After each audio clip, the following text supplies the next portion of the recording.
Hola, ¿qué tal amigos? ¿Cómo están? Ya por fin es el tercer capítulo de este podcast de Historia en Caliente.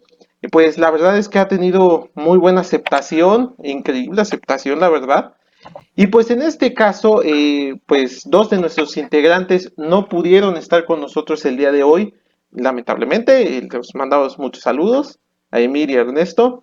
Pero hoy tenemos una invitada muy especial, compañera de nosotros en la UAM Iztapalapa, también es futura historiadora.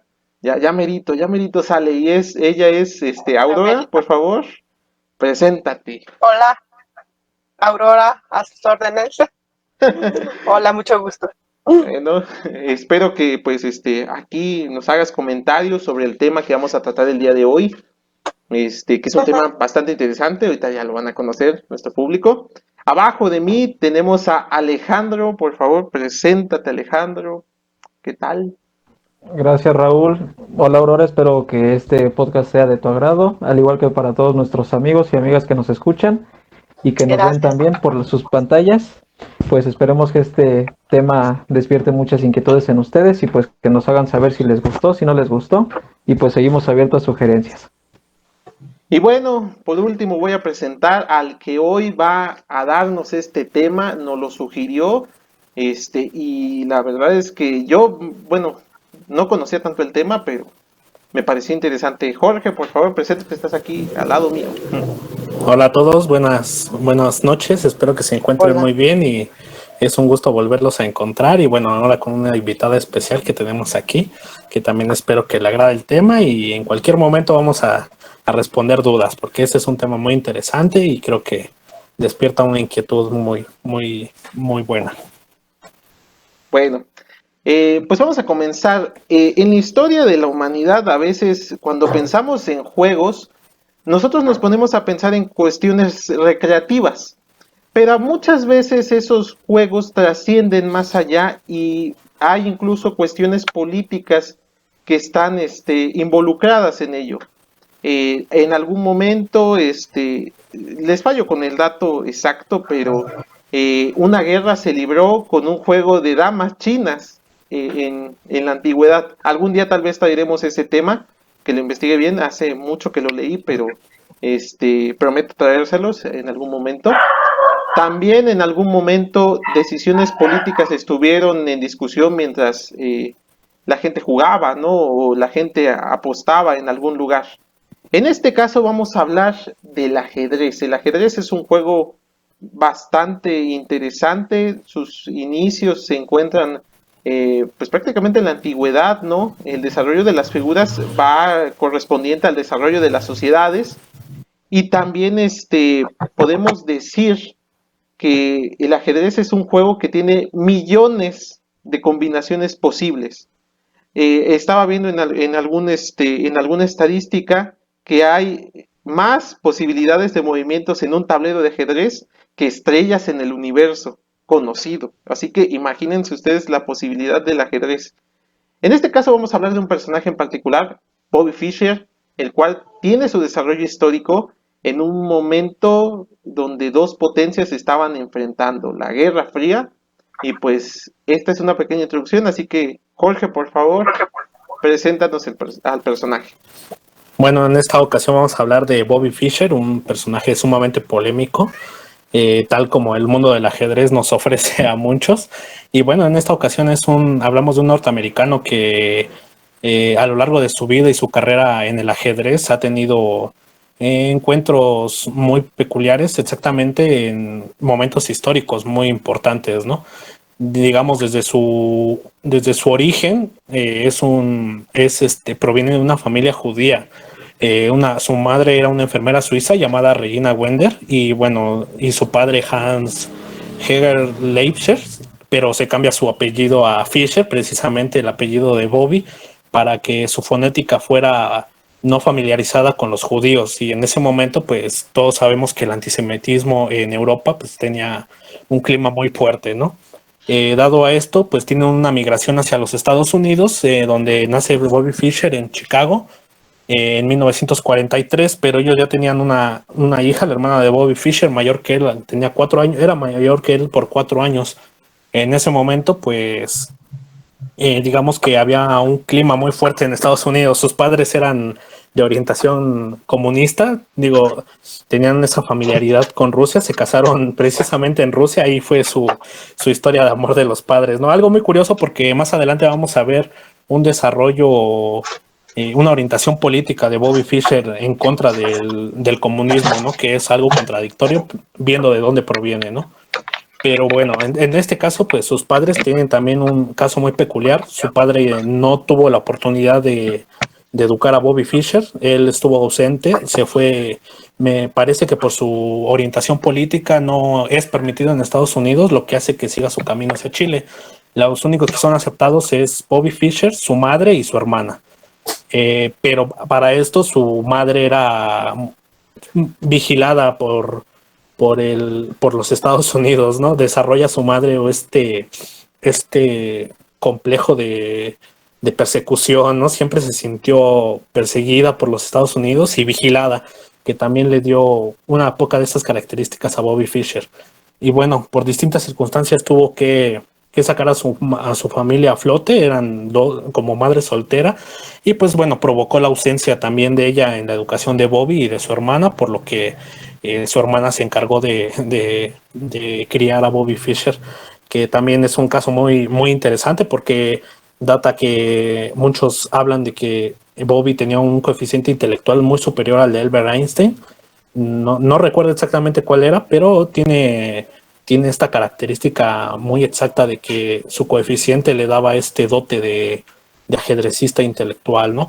Bueno, su acercamiento al ajedrez es a la edad de 6 años, cuando su hermana le compra un juego de ajedrez de múltiples juegos. Bueno, hay una historia muy, muy romántica por ahí de que el costo del juego fue de $1 solamente.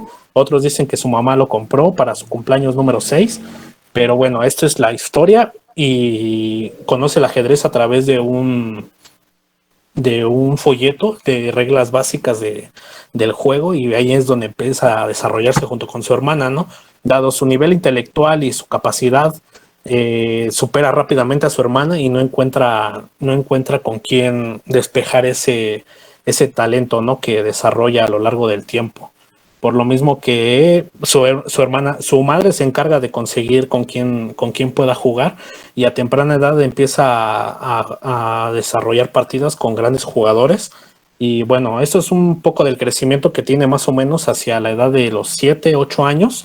Pasa un poco desapercibido esta edad porque prácticamente hacia los 13 la gran participación que tuvo en el panorama ajedrecista mundial nubla estos años, pero prácticamente es de un crecimiento muy acelerado para un niño de su edad, y precisamente esto es lo que lo lleva a ser un ícono del ajedrez, ¿no? Porque se dice en múltiples ocasiones que él aprendió a jugar ajedrez solo, leyendo libros de ajedrez, grandes partidas legendarias. Entonces creo que este es como un conocimiento de un ajedrecista autodidacta, lo que le da esta peculiaridad a Bobby Fischer en un momento y en la actualidad, ¿no? Creo que muchos ajedrecistas actualmente se lo conocen precisamente por eso, y es lo que le da un nivel superior a otros ajedrecistas en la actualidad. Muchos lo catalogan como el mejor ajedrecista de todos los tiempos. No creo que sea así, pero bueno, eso ya es cuestión de cada quien. Y bueno, se respeta. Pues es como el fútbol, ¿no? O sea, cuando uno se pone a pensar quién es el mejor jugador de fútbol, no, pues que unos dicen que Pelé, que Maradona y no sé qué, pero pues en este caso en ajedrez me supongo sucede lo mismo, ¿no? O sea, es cuestión de gustos, de quién hace los mejores movimientos, quién los hace más rápido, supongo, ¿no? Sí, precisamente es cuestión de gustos, como lo mencionas, ¿no? Muchos jugadores son chapados a la antigua y suponen que porque Bobby Fischer aprendió a jugar solo y lo hizo a través de los libros, pues es esto lo que le da ese plus, ¿no? Sobre otros jugadores que obviamente, pues creo que bajo las circunstancias bajo las que se desarrollan otros jugadores actualmente, pues no es que simplemente no la hagan igual que Bobby, sino que pues se presta a la situación, ¿no? Y creo que cada quien es bueno, pero en su tiempo, y precisamente no creo que catalogarlo como el mejor de todos de la historia pueda ser como que un debate que se preste en múltiples ocasiones, ¿no? Y bueno, ya, sí, continuando precisamente con esta historia de su crecimiento en el ajedrez, es precisamente a los 13 años cuando consiguió coronarse como campeón juvenil de los Estados Unidos, a una edad muy temprana, el primer ajedrecista de los Estados Unidos en hacerlo, el más joven precisamente. Y bueno, por sus diferentes participaciones en los abiertos de Estados Unidos y Canadá, le otorgan una invitación al torneo Rosenwald, que es un torneo donde se congregan los 12 mejores jugadores de ajedrez de Estados Unidos. Ya imaginarán la magnitud del torneo, ¿no? Son los mejores ajedrecistas, grandes maestros son los que se encuentran ahí. Y un niño de 13 años llega a pararse a ese panorama, es algo simplemente espectacular, ¿no? Que llama la atención. Muchos lo calificaron por esta necesidad que tenía los Estados Unidos de llamar la atención ante la Unión Soviética, porque en ese momento recordemos que la Unión Soviética tenía un pleno dominio del ajedrez en el campeonato mundial, ¿no? Y muchos creían que Bobby Fischer era este escaparate, ¿no? Este niño que llegaba a sentarse con los grandes y querían que se llamara la atención, pero bueno, muchos que pensaron de mala manera esto, pues pronto se dieron cuenta de que estaban en lo equivocado, ¿no? Precisamente fue en ese torneo en donde dio una gran exhibición de ajedrez en la llamada la partida del siglo.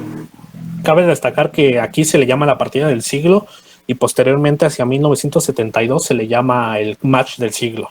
Pero aquí la partida del siglo se le denomina así por el gran desempeño que tuvo precisamente en una partida contra este ajedrecista Donald Byrne. Es un gran maestro del ajedrez, fue un gran maestro del ajedrez y le gana, Bobby Fischer le gana. En ese torneo no destacó demasiado con grandes resultados, ganó me parece solamente 2 partidas, pero 2 partidas para un niño de 13 años en ese clima, pues era algo grandioso, ¿no? Y precisamente por haberlo hecho contra este gran maestro, pues lo lleva a la escena mundial y es llamado la promesa de los Estados Unidos y la promesa del ajedrez. Y bueno, es cuando logra despertar el interés alrededor del mundo, e incluso de los soviéticos llegan a conocerlo precisamente por esta gran hazaña. Si no la conocen, los invito, es una gran partida, de verdad, yo la he visto y se han hecho múltiples análisis, desde esa vez se han hecho múltiples análisis de esta partida y cabe destacar que se cubren todos los aspectos, es un conjunto de variantes, muchos le han llamado la Gioconda de Fischer, ¿no? Ya sabrán más o menos cómo ha estado para que se llame de esta forma, ¿no? Se haya denominado, y precisamente por eso se le da la categoría de la partida del siglo. Bueno, y posteriormente fue ya hasta hacia 1957, cuando Fischer tenía 14 años, un año después precisamente, cuando se consagra campeón absoluto de los Estados Unidos, ya sobre cualquier otro campeón de Estados Unidos fuera de la categoría juvenil. Hacia los 15 años gana el título de gran maestro de ajedrez, lo que hace romper un récord, porque en el mundo jamás había visto un joven de su edad que lograra esta hazaña. Me parece que hasta después de él fue Judith Polgar, una de las mejores ajedrecistas del mundo y de la historia. Creo que es la que logra. No sé si estoy en lo cierto, pero creo que por ahí va más o menos esta historia, precisamente con Judith Polgar, ¿no? Y bueno, pues posteriormente Fischer, todos creían que Fischer lograría ser campeón mundial después de todo esto, ¿no? Pero lo cierto es que después de tanto tiempo logra tener un interrumpido lapso. Hacia los 16 años deja los estudios, su madre se enoja con él, pero él deja los estudios y comienza a vivir solo para dedicarse solamente al ajedrez. Es un chico de Brooklyn viviendo en una ciudad algo problemática, abandona estos. Cabe mencionar que él estudiaba en una escuela becado de niño de familias con bastante poder adquisitivo. Entonces él era un niño de origen muy humilde, no eran ricos, no tenían mucho dinero, y pues a pesar de que tenía un coeficiente intelectual superior, no logra destacar en la escuela. Lo único que siempre se ha mencionado es que tiene una gran habilidad para los idiomas, y bueno, eso se demuestra porque aprende a hablar lo suficiente de ruso para poder comprender libros de grandes maestros. Y bueno, se desinteresa del ruso cuando logra comprender lo básico del ajedrez en los libros, creo que también hablaba español, bueno, su idioma natal, y otros, me parece que otros 5 idiomas, desconozco cuáles eran, pero muchos hablan de que hablaba bastantes idiomas con facilidad. Bueno, los comprendía. Hablar creo que era su dificultad, pero tenía una buena relación con los idiomas. Solamente eso es lo que se destaca dentro de él en la escuela, y que todo el tiempo tenía en la cabeza tenía el ajedrez, por lo que posteriormente se dirige hacia grandes torneos de ajedrez, los cuales no lo llevan a ser campeón del mundo a temprana edad porque desarrolla una serie de problemas. Bobby Fischer es caracterizado por un temperamento muy malo, un control de la ira que nunca se dio. Esta regulación del ajedrez no se dio por parte de su madre. Creo que fue atendido por un psiquiatra, pero le dijo a su madre que que un niño se obsesionara con el ajedrez no era el peor de los males, ¿no? Una verdad a medias, porque posterior a esto creo que es lo que lo lleva a su declive a Bobby Fischer, ¿no? Esta obsesión que tuvo con el ajedrez todo el tiempo, cargando un tablero en su bolsillo para jugar en cualquier lugar. Y bueno, creo que esto es lo que no le permite ser lo que se esperaba de este gran campeón de ajedrez. Y bueno, en esta escena mundial, Bobby Fischer no logra ser campeón hasta 1972. Es un gran lapso de tiempo cuando consigue su título de gran maestro, pero es por diferentes circunstancias. Bobby Fischer acusa de amaño a los rusos, a los soviéticos, los acusa de amañar partidas para que él no tuviera oportunidad.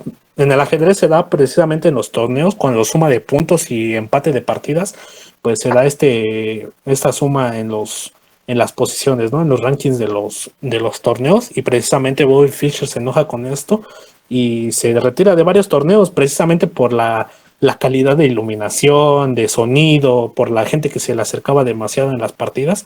Pues Bobby Fischer decide abandonar muchas partidas, y bueno, esto lo lleva a no ser campeón, uno de los campeones del mundo más jóvenes, ¿no? Sino hasta 1972, cuando se enfrenta contra Boris Spassky, un campeón soviético que iba a defender el título contra Bobby Fischer, y precisamente lo que lo lleva a enfrentarse contra él es una oportunidad que le ofrece otro ajedrecista estadounidense. Ni siquiera fue un lugar que ganó Bobby Fischer en la contienda del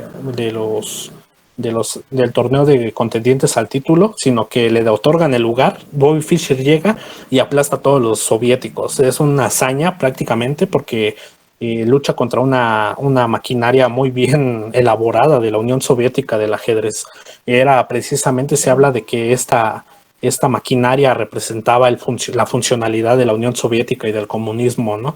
Y Bobby Fischer llega en esta etapa y los aplasta.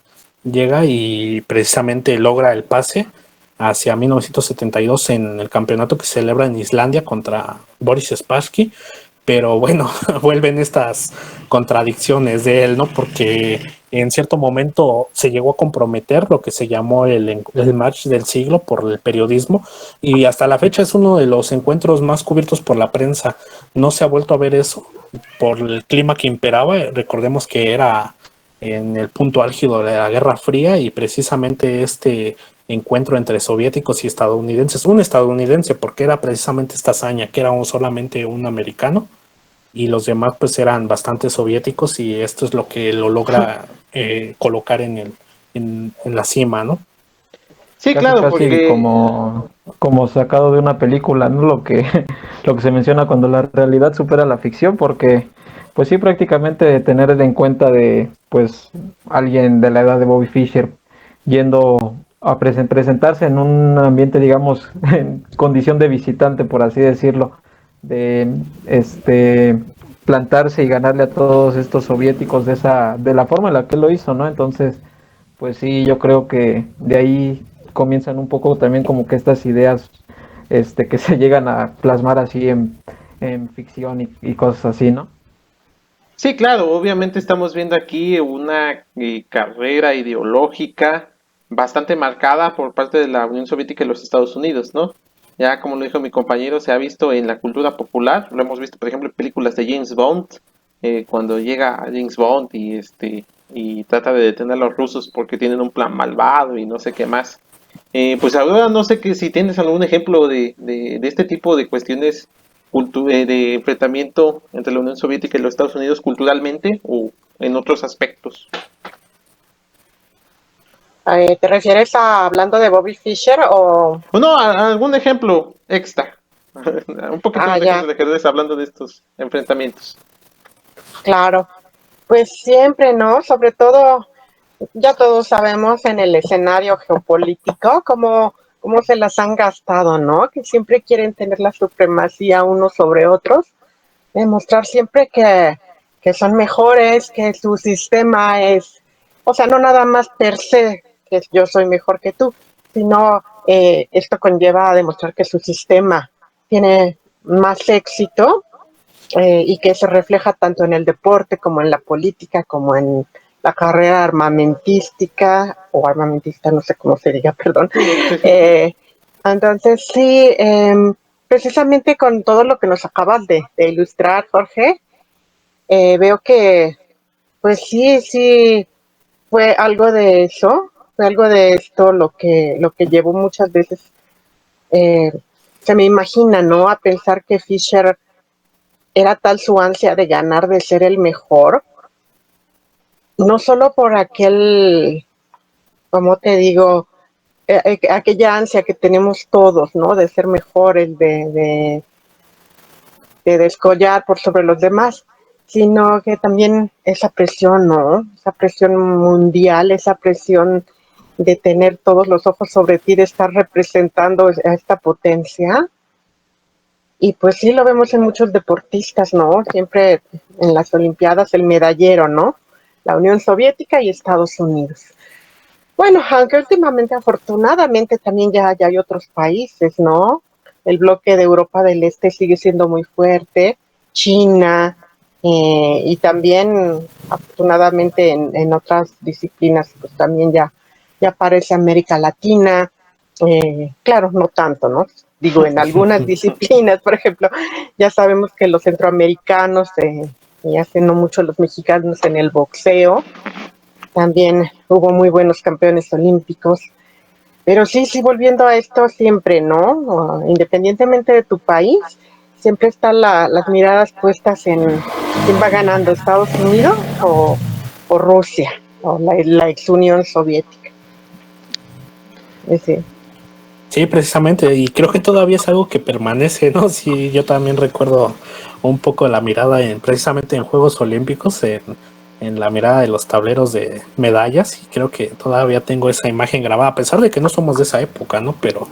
Pero ahora imaginando trasladarlo a ese entonces, pues sí es algo que se encuentra muy presente, ¿no? Sí, Y en bueno, esa época de la Guerra Fría o poquito después que decían se está cayendo la Unión Soviética, y ellos decían, no, pues no nos estamos cayendo en todos los aspectos, ¿no? O sea, seguimos siendo una potencia y van a ver que sí, ¿no? sí, exactamente, y creo que precisamente esta partida es algo que después la prensa califica de el derrumbe, ¿no? De la Unión Soviética, este gran logro, que precisamente es lo que dotan a Bobby Fischer, ¿no? Porque logra vencer en el match del siglo, pero es una mirada muy de este lado, ¿no? Porque precisamente en ese entonces Bobby Fischer, pues obviamente quería ganar para demostrar que era el mejor del mundo y por el odio que tenía al comunismo y a los soviéticos, ¿no? Porque él sentía que lo habían despojado de lo que él merecía, ¿no? Desde hace años, lo que lo obligó a retirarse. Y precisamente, pues parece un poco contradictorio porque ansia tanto el título que cuando llega a darse, plantea una serie de posibilidades de que no se haga porque tiene una serie de exigencias que son casi bárbaras, ¿no? Para el panorama.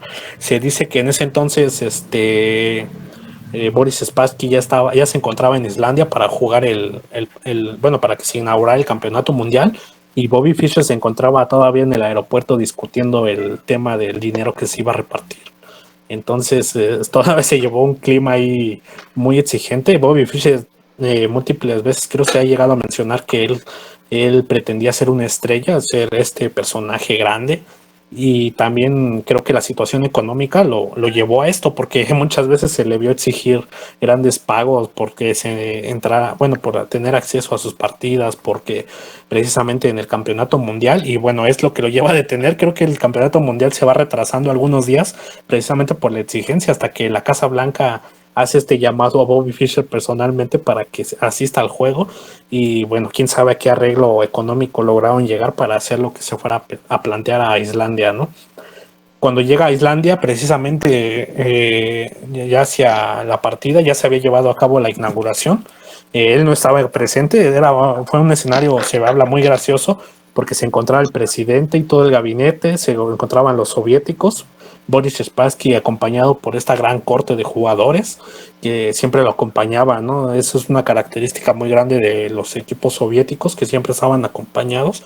Y precisamente es de algo que vamos a hablar más adelante, que es sobre la serie Gambito de Dama, que creo que lo ilustra bastante bien, ¿no? Cuando este personaje de Beth Harmony se enfrenta contra los soviéticos. Y bueno, esta representación que se da en la serie de Gambito de Dama, que es trasladada de una novela, pues ilustra perfectamente la forma en la que los soviéticos hacían presentes en los torneos de ajedrez. Y Bobby Fischer pues se presenta solo, que es una escena muy extraña, ¿no? Donde él llega solo y se presenta solo siempre a los torneos, y precisamente es esto lo que lo caracteriza, ¿no?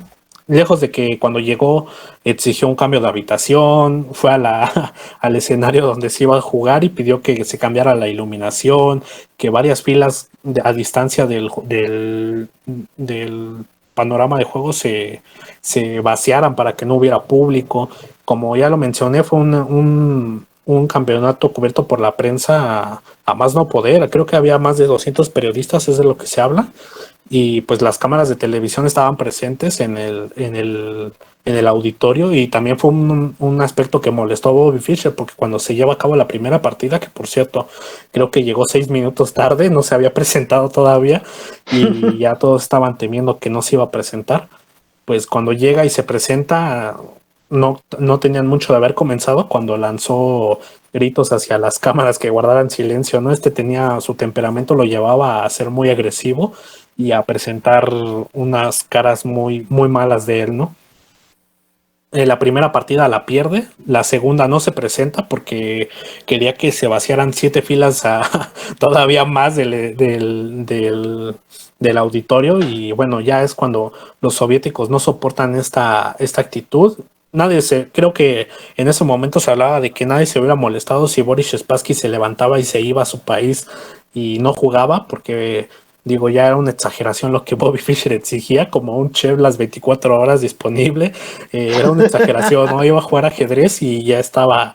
Y el peor tantito, que la Federación Internacional de Ajedrez se prestó a esto, ¿no? De Bobby Fischer. Pero bueno, ¿no? En la segunda partida no se juega, los deja plantados de nuevo. En la tercera todos pensaron que Bobby Fischer iba a abandonar, porque pues ya era un 2-0.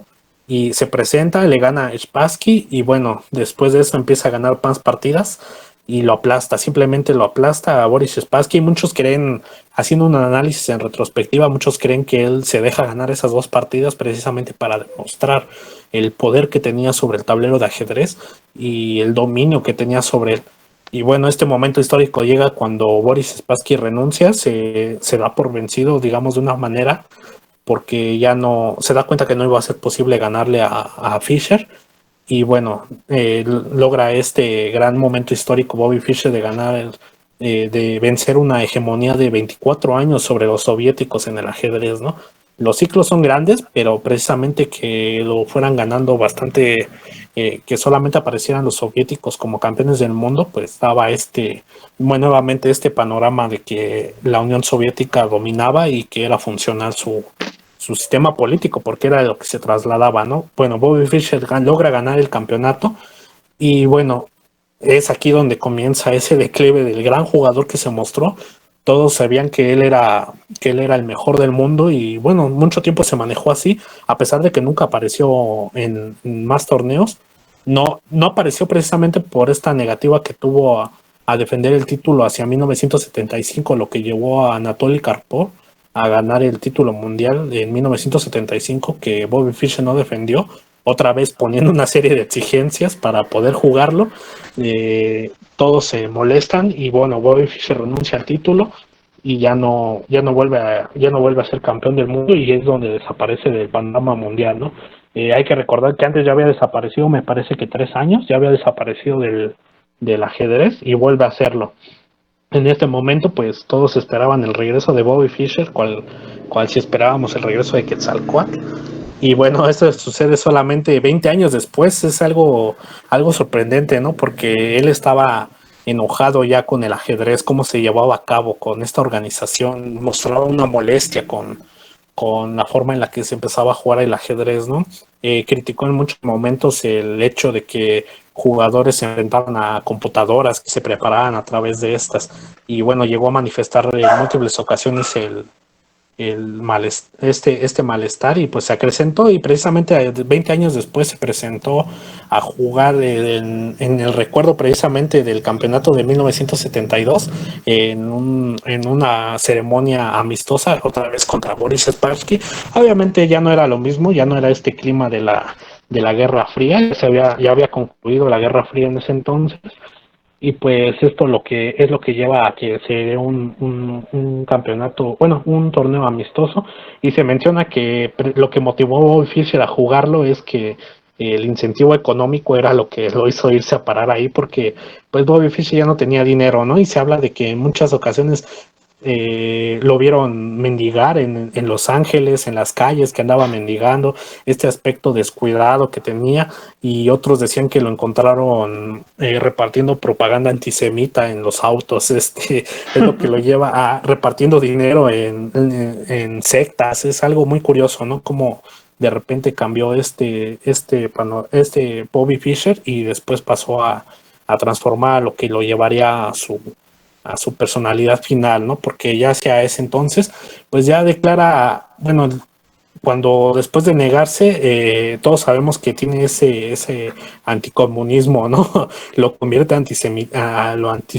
antisemita y antiamericanismo, porque después tiene una personalidad que se dirige en contra de los Estados Unidos. Más adelante, bueno, les vamos a hablar del momento en el que celebró el atentado de las Torres Gemelas, porque pues hasta eso es lo que llegó a ser, ¿no? Y bueno, cuando se celebra este aniversario del campeonato de 1972, pues se hace en la República Federal de Yugoslavia. En ese momento Estados Unidos tiene unas restricciones de comercio en la República Federal de Yugoslavia por la participación que tuvo en la guerra de Bosnia, lo que hizo que le enviaran un comunicado a Bobby Fischer de que tenía prohibido participar, porque se iba a dar ahí el juego amistoso contra Spassky. Lo que Bobby Fischer hace enfrente de las cámaras de televisión es que toma la carta y le escupe y manda al diablo a los Estados Unidos y juega la partida.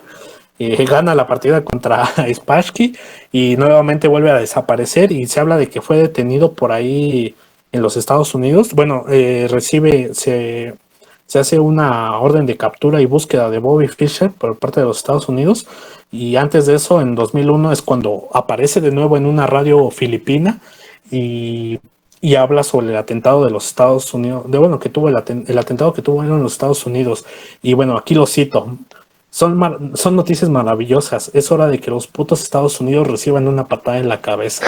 Es hora de terminar con Estados Unidos de una vez. Aplaudo el acto. A la mierda a los Estados Unidos. Bueno, esto solo es una parte de lo que dijo.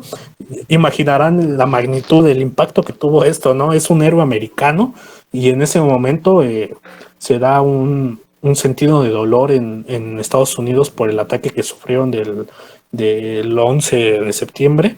Y bueno, sale Bobby Fischer a hacer estas declaraciones, y bueno, ya imaginarán, ¿no?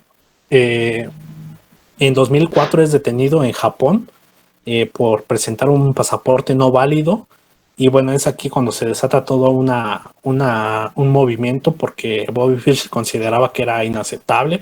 Se dice que él se movía entre Japón, Filipinas y China, me parece. Tenía ese movimiento, estaba alejado de los Estados Unidos, pero bueno, es cuando ya había desarrollado su deterioro psicológico, lo había llevado a desarrollar este antisemitismo, que es algo muy curioso, porque dicen que cuando se enfrentaba a jugadores judíos no lo manifestaba, simplemente se presentaba a jugar de manera amistosa, realizaba sus partidas y se marchaba, ¿no?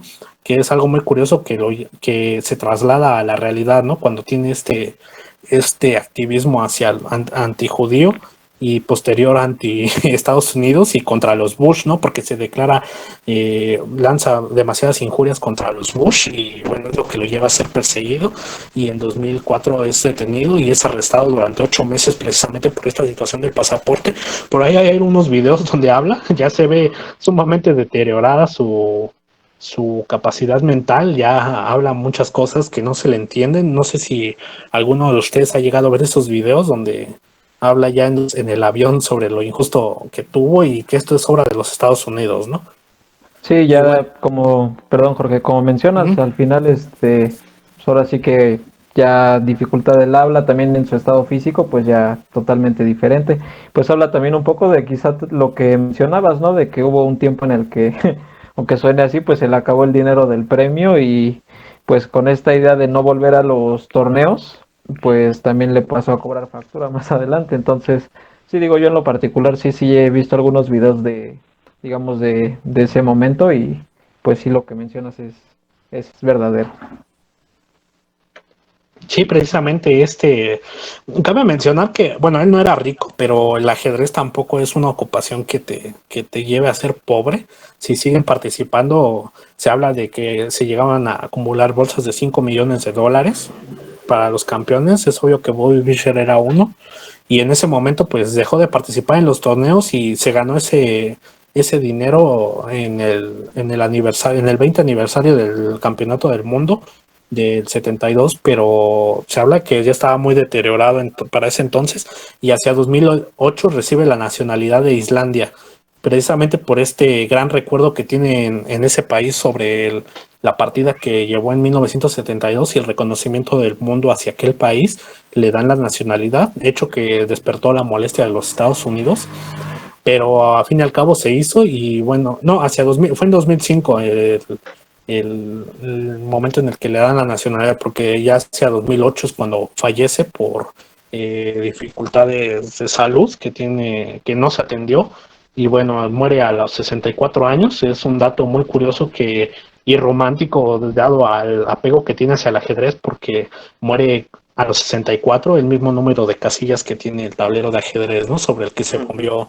durante toda su vida y bueno, llevó a cabo las más grandes hazañas. Creo que ese es el gran mérito, que es un gran jugador de ajedrez y nos ha dejado, bueno, yo como jugador también creo que ha dejado un gran legado. No creo que sea el mejor del mundo, digo, debo de aceptarlo, pero creo que puso su granito de arena, ¿no? Deja un una gran participación en el mundo junto con otros grandes jugadores. Y bueno, pasó de ser un héroe a ser un villano para los Estados Unidos, pasó de ser el máximo representante en la Guerra Fría del jugador de ajedrez a ser un personaje buscado por sus declaraciones polémicas, ¿no? En distintos momentos, ya más adelante, se han hecho varias películas acerca de este personaje. Hay una película que se llama Buscando a Bobby Fischer, no es directamente sobre él, pero es de un niño que desarrolla sus capacidades, ¿no? Es este joven que aprende a jugar ajedrez solo y no sé si alguno ya la ha visto, Buscando a Bobby Fischer. No, es No, así. bueno, espero no spoileársela, espero que la vean porque es muy entretenida. Es de un niño que juega ajedrez y presenta estas características mismas de Bobby Fischer, pero más que nada él sí es controlado. No es como Bobby Fischer lo desatiende su madre, lo deja jugar toda su vida y bueno, pierde el control, ¿no? Con este niño es una historia verídica, pero tienen un control mayor sobre él y no dejan que el ajedrez se apodere de él, ¿no? Creo que es un juego muy envolvente y sí creo que llega a trastornar, como ya lo dijo Raúl, las combinaciones que pueden suceder en un tablero de ajedrez son mayor al número de estrellas y creo que eso es lo que puede volver a llegar a trastornar la mente de algunos que se obsesionan con este maravilloso juego, pero es peligroso, ¿no? Y bueno, apenas recientemente se llevó a cabo una serie en Netflix que se llama Gambito de Dama, adaptada de la serie de 1983, en donde se abarcan diferentes aspectos como feminismo, que es una parte muy importante porque aparece el personaje principal es una mujer que tiene precisamente los dotes que se le asignan de Bobby Fischer, ¿no? El creador de esta historia habla de que las características que le dan la personalidad a Beth Harmony son precisamente provenientes de Bobby Fischer, más que no la representa como tal. No sé si ustedes ya han visto esta serie, que pudieran decir sobre el personaje, que hablen un poco acerca de esta adaptación que tienen sobre la personalidad de Sí, Bobby. yo en lo personal que tuve la oportunidad de ver la serie, aclarando, yo no soy jugador de ajedrez como mi compañero Jorge, yo la verdad, soy de aquellas personas que la vieron, sí me llamó la atención, pero de ajedrez no sé nada, entonces en cuanto a ya técnica y jugabilidad de la serie, pues no tengo nada que decir. En cuanto a la trama, a mí me llamaba mucho la atención al inicio, como está ambientada principalmente en los años 60, pues obviamente retomando lo que decíamos sobre este contexto de Guerra Fría, pero a mí yo no sabía que esta serie estaba también, digamos que basada en esta novela de los años 80. Entonces a mí me genera una curiosidad, pues obviamente ver el aspecto de cuando se va y se presenta en los torneos, ser una de las pocas o si no la única mujer que participa, y pues sí vista así, de la misma forma como mencionábamos, ¿no? Una niña llegar a concursar con algunos, jugadores ya de una edad mayor, perdón, y pues irles ganando uno a uno, ir mejorando en su técnica. Y bueno, me llama también la atención en este aspecto de Guerra Fría porque, digo, yo en uno de los ejemplos contrastando con esta serie de Gambito de Dama, yo pondría inclusive la película de Rocky, la cuarta película de Rocky, donde también se ve este contexto de ir a la tierra de la Unión Soviética y pues derrotarlos en su casa, que esto principalmente yo creo que es algo que sí se relata mucho, como mencionaba nuestra compañera Aurora, este aspecto de querer poner a Estados Unidos como el papel del héroe, el papel del ganador en todo momento, pues ahora agregarle también el ganador en su tierra, o sea, ir a su tierra, ganarles ahí y marcar pues no sé si decirlo así, esta superioridad en cuanto a los otros países. En esta serie también de Gambito de Dama, pues podemos ver un poco eso relacionado a lo que se vive con Bobby Fischer, solamente yo viendo la diferencia del país, mientras Bobby Fischer fue a Islandia, digamos un territorio neutral, pues en esta serie de Gambito de Dama, la protagonista va a lo que es la Unión Soviética y ahí es donde derrota al antagonista, ¿no? En esta serie. Entonces, sí es muy, muy interesante toda esta, digamos, forma de relacionar un deporte como es el ajedrez, no solo el ajedrez, sino también retomando otra vez lo que menciona Aurora, eh, toda cantidad de deportes, yo creo que eso es muy interesante y muy chistoso también a mi parecer, que Estados Unidos si algo puede hacer bien es tomarse algo como una competencia y demostrar que es el mejor, ¿no? Y si se puede en deportes en aspectos, pues digamos, un poquito más culturales, pues qué mejor para ellos como nación, ¿no? Entonces, pues, un poquito sobre eso. Sí, precisamente en este aspecto, lo que abarca a grandes rasgos lo de la serie de Gambito de Dama, bueno, la adaptación que tiene en la serie, pues es esta participación de esta norteamericana que va a la Unión Soviética a vencer a los soviéticos, ¿no? Lo que me agrada bastante es este papel que se les da, no son los malos a 100%, porque sí son el objetivo vencer, pero sí le da esta armonía, ¿no? Que debería de ser siempre, y que precisamente también en este caso con Bobby Fischer también sucedió, porque cabe destacar que Boris Spassky no sentía un clima, no sentía que la guerra se estuviera jugando en el tablero. Era, yo creo que una imaginación bueno, era parte de una cooperación de la prensa norteamericana y bueno, del mundo, ¿no? Era lo que llamaba la atención y en ese momento pues así se manifestó, pero cabe destacar que yo creo a los soviéticos sí les pudo haber dolido porque como ya lo mencioné, era una maquinaria muy bien engrasada, que funcionaba, era funcional y era la viva representación de lo que representaba su régimen, ¿no? Pero bueno, en la serie se da este reconocimiento a la jugadora y creo que bueno, se adaptó bastante bien. Y, y bueno, en el caso de Bobby Fischer, pues además de que hay algunas otras adaptaciones sobre él, como la película del caso Fischer, pues creo que queda mucho a la expectativa sobre este personaje, ¿no? Queda muchos aspectos que abarcar que a lo mejor se podrían ocupar en otro momento, pero creo que es que es algo muy, muy interesante en la historia, ¿no? No sé si quieran agregar algo más. Fíjense compañeros, yo no he visto la serie de Gambito de Dama, desafortunadamente. No he tenido así como que el tiempo. Bueno, sí he tenido el tiempo, pero la verdad he visto otras cosas que también me llaman muchísimo la atención. Y, pero sí he escuchado varias reseñas, incluso varios debates, así que como que salen en internet y todo esto. Y es, es una de mis experiencias, porque tratando de empatar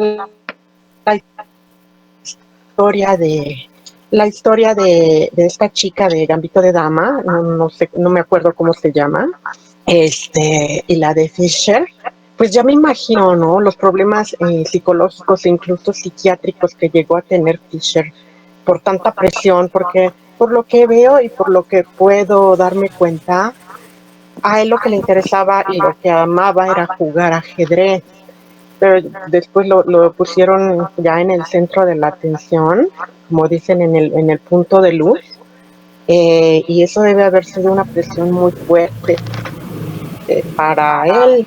Me imagino ahora con esto de esta chica, no sé, creo que también está basada en una historia real, ¿no? De ella. No sé si nada más sea una novela, creo que sí, el personaje sí existió. Es un Eso no lo personaje sé. ficticio, pero sí se le da la caracterización de una jugadora, Judith Polgar, que es precisamente Ajá, una jugadora que llega, pues es que el ajedrez es dominado, no es se puede decir que es dominado por hombres, ¿no? La participación que tienen los hombres es mayoritaria y precisamente Judith Polgar llega a romper esto y bueno, es lo que se le ajá. dota al personaje ficticio de la serie y es precisamente esta historia como la que yo le encuentro ese punto de sobre Bobby Fischer y Judith Polgar, ¿no? Porque es mujer la Ya. protagonista y le da esta caracterización muy peculiar también Sí, justo a eso iba, ¿no? Que en caso de que no hubiese existido, está el ejemplo de Judith Polgar, que también, em, pues me imagino que como mujer poniéndome en sus zapatos, debe haber sido el doble o el triple de presión, pensando que todo el mundo está ahí,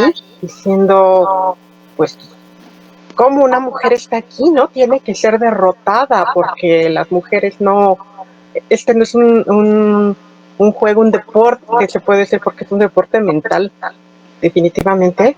Eh, no tiene que estar aquí una mujer. Incluso hace poco, en una conversación con unos compañeros, no de la universidad, más bien unos de familia, estábamos hablando de ajedrez justamente y hablaban de la serie de Gambito de Dama y todavía dijeron, ¿no? Pues es que no ha habido muchas mujeres porque no tienen la misma capacidad que un hombre, la misma capacidad mental. Y, o sea, te quedas como que, chino, pues estamos en el siglo XXI, ¿no? Eso ya ha sido demostrado incluso biológica, neurológicamente, que si bien nuestros cerebros no son iguales, sí son muy similares y son equivalentes, ¿no? Y bueno, sí dices, pues más que nada que no ha habido porque las puertas hasta cierto punto se han cerrado y nosotras mismas somos pocas las que nos atrevemos a romper con esos miedos, ¿no? Luego nos quedamos en nuestra zona de confort y decir, ay, no, eso es de hombres, me van a mirar feo, me van a echar montón, me van a dar pamba entre todos. Y y mejor no me meto en esas broncas, ¿no? Yo me quedo en mi zona de confort, mis cosas que hago normalmente. Y sin embargo, esas pioneras que se atreven, híjole, mis respetos, mis respetos para ellas, pues, que han abierto caminos, ¿no? Y sobre todo en una zona tan masculina como lo ha sido el ajedrez, que, bueno, todos sabemos que es un tablero que está emulando un campo de guerra con generales, con estrategias y todo eso, pues también tenemos desde la Edad Media, ustedes como compañeros historiadores lo saben, ejemplos de reinas, de princesas esas duquesas que su marido no está o ellas han sido herederas del reino, cuando en algunos que todavía se podía, no había ley sálica y también las mujeres podían hacerlo, podían heredar, podían. Entonces se iban como generalas, como estrategas a las guerras y muchas lo hicieron súper bien, ¿eh? Entonces, de que se puede, obviamente sí se puede, pero sí lo difícil es encontrar a esas, como lo acabo de decir, no a esas abrecaminos que digo, sí son mis ídolas. Y ojalá hubiese más, ¿no? Sí, la verdad que sí. Precisamente yo desconozco mucho, le platicaba a Alejandro que últimamente me ha alejado bastante de del tema del ajedrez. Antes era muy seguidor. Pero el caso que tenía bien presente era precisamente el de Judith Polgar, ¿no? Para mí también es un ícono y creo que a mí, bueno, para mí es muy de mi agrado, ¿no? Precisamente por este rompimiento de paradigmas que lleva, porque a pesar de todo es una jugadora muy joven, creo, llega a disputar partidas con grandes maestros a una edad muy temprana, lo mismo que Bobby Fischer, pero también carga esta responsabilidad, ¿no? Este prejuicio de ser mujer dentro de un ámbito en el que se encuentran los hombres, ¿no? Precisamente. Y creo que es algo que se tiene que terminar. Bueno, yo cuando jugaba en la prepa, precisamente la participación de las mujeres siempre fue minoritaria, siempre no había quien le gustara jugar ajedrez, a pesar de que éramos 3 hombres nada más, ¿no? Pero era muy difícil acercar a las compañeras, había quienes jugaban. No voy a decir que yo soy excelente jugador, pero era muy bueno en ese entonces y precisamente no había quien me ganara. Entonces, muchas veces se alejaban precisamente por este aspecto, pero yo creo que estamos con esta abertura que da precisamente esta serie. Creo que esta serie también tiene un papel muy importante. Creo que a pesar de acercar a mucha gente a jugar ajedrez, creo que el tocar el tema de que las mujeres se pueden involucrar en este juego que es muy, muy hermoso, creo que podría ser una abertura que próximamente veamos en los campeonatos mundiales, veamos a una mujer campeona del mundo, ¿no? Espero yo que sí llegue a ser así porque la verdad es algo muy difícil, pero creo que ya estamos en puertas ¿no?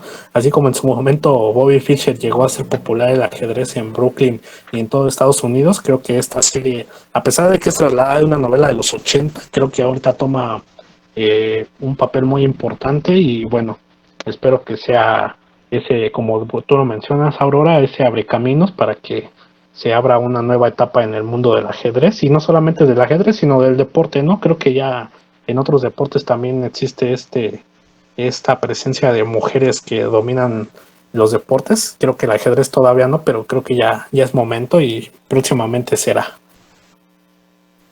Claro. También Así sea. bueno, aquí también vamos a interactuar un poco con los que nos escuchan. Si alguno de nuestros amigos, amigas, compañeros, compañeras, pues les gusta el ajedrez, que lo pongan, que comenten también que ellos juegan ajedrez. Aquí, desconozco si Aurora sabe jugar ajedrez. Al menos te podemos decir que Raúl y yo no sabemos jugar ajedrez. No, yo. Por eso digo, nuestro jugador aquí es Jorge y pues aquí, si alguno He de jugado muy nuestros... poco, la verdad, y últimamente sí me han retado una o dos partidas, una persona que tengo, un compañero que tengo aquí cerca y no, pues no, estoy muy desentrenada, pero me gusta. Muy bien, muchas gracias. Sí, digo, aquí faltan algunos de nuestros compañeros que no pudieron estar esta vez. Obviamente, con el paso de los capítulos que iremos subiendo, cada quien irá viendo los gustos de cada uno de nosotros.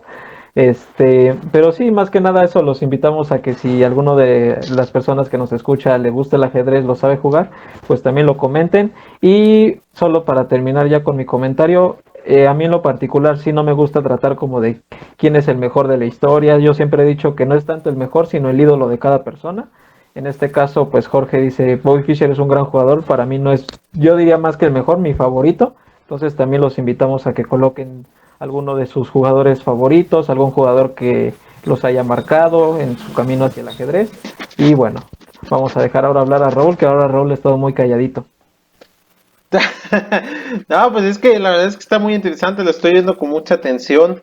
La verdad es que es un tema que cuando me lo propuso Jorge no pensé que fuera tan extenso como tal. De hecho, cuando estuvimos aquí dando los primeros capítulos, me platicó de su idea y la verdad es que muy buena. Yo recuerdo, por ejemplo, de anécdotas de ajedrez que alguna vez leí, en la famosa máquina El Turco, no sé si la conozcas tú, Jorge.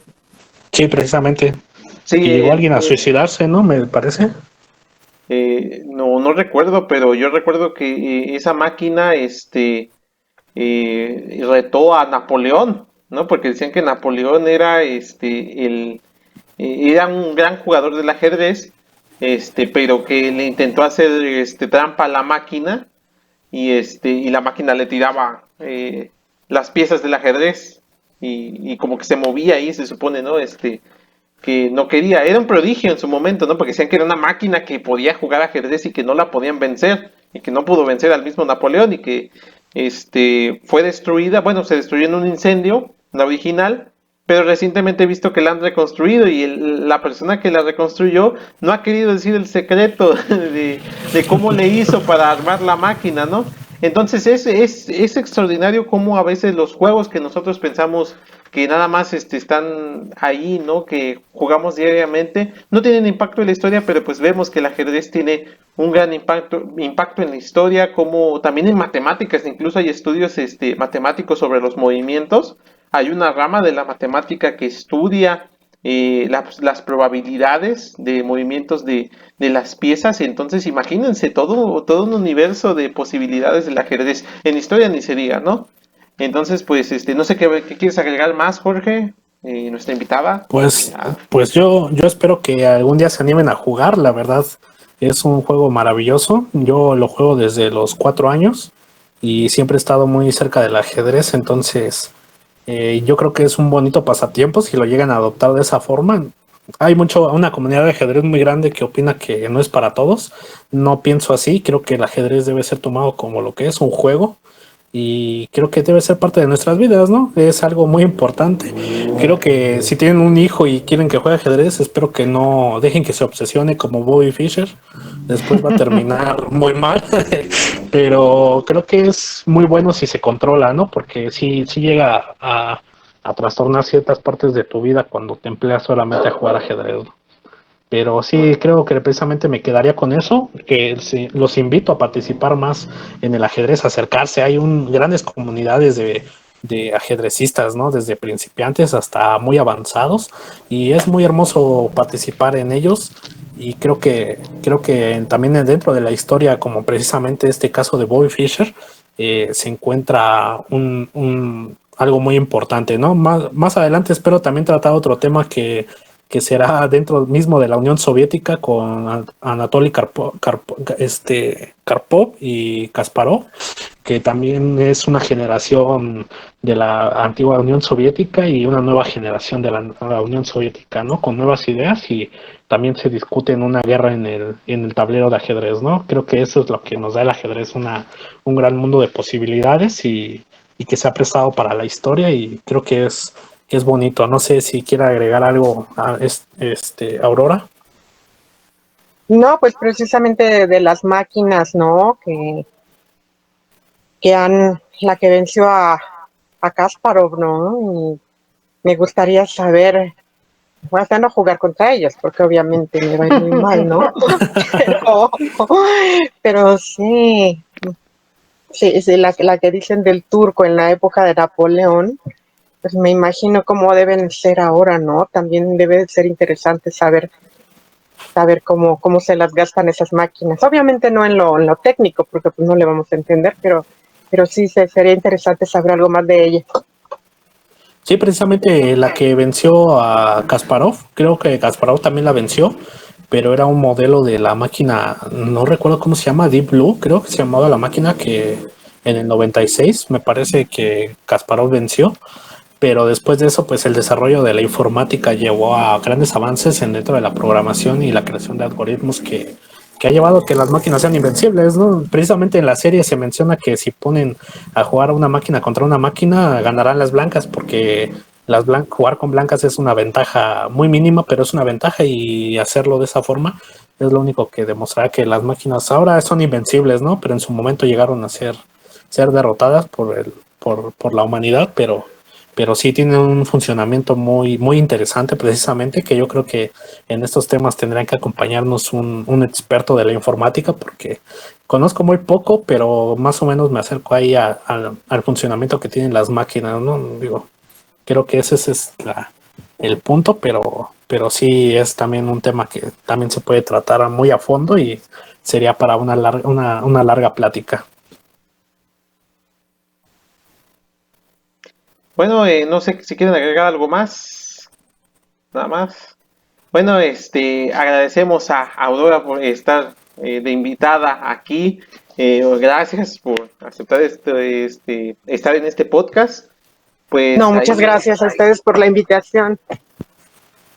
sí, la verdad es que fue muy interesante oír estas cuestiones sobre el ajedrez. También gracias a mi compañero Jorge por esta gran investigación que ahora sí me sorprendiste. Me sorprendiste porque una cosa es leer un guión y otra cosa es oírlo de tu propia voz. Ya está ahí Alejandro se está riendo. Y bueno, No, sí le metí Mira, empeño, mejor porque es un tema que me gusta bastante. así es. ¿qué dices, Alejandro? No, nada, nada, dejémoslo así.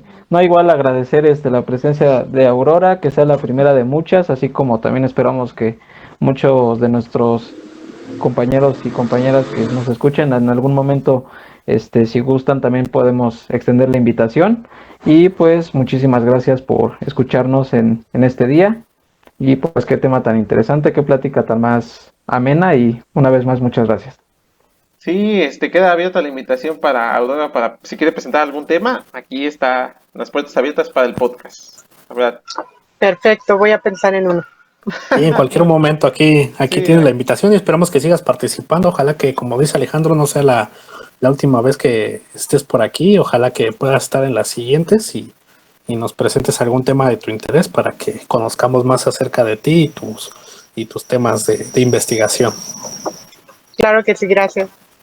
bueno, pues nos despedimos por hoy. Muchas gracias. Esperen el siguiente capítulo. Yo espero que ya Alejandro o Ernesto se animen ahí a hacer un capítulo. El pasado tuvimos a Emir con el tema de Maciel Maciel, que de verdad fue un caso que nos dejó boquiabiertos. Y bueno, esperen los siguientes capítulos, van a estar también chulos. Nos despedimos por hoy. Muchas gracias. Bye.